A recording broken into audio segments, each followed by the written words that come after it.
إني أخشى إن تركت شيئا من أمره أن أزيغ. هذه قاعدة إني أخشى إن تركت شيئا من أمره أن أزيغ. قال الله عز وجل فليحذر الذين يخالفون عن أمره أن تصيبهم فتنة أو يصيبهم عذاب أليم. فإذا أردت الثبات على كتاب الله وسنة رسوله صلى الله عليه وسلم فاحذر من مخالفة هدي رسول الله صلى الله عليه وسلم. وإذا رأيت منحرفا عن هدي رسول الله صلى الله عليه وسلم فاعلم أن ذلك لمخالفة لأمره وارتكابا لنهيه وزجره. إني أخشى إن تركت شيئا من أمره أن أزيغ، انحرف عن الصراط المستقيم والطريق القويم، وهو المبشر رضي الله عنه بجنة النعيم، ومع ذلك لم يأمن على نفسه الزيغ من دفع مال إلى مطالب به مع علمه أنهم ليس لهم فيه حق شرعي.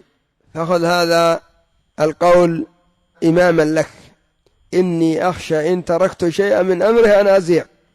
فلتحذر من مخالفته في شأن التوحيد، شأن العقيدة، شأن الصلاة، شأن الزكاة، شأن الصيام، شأن المعاملة.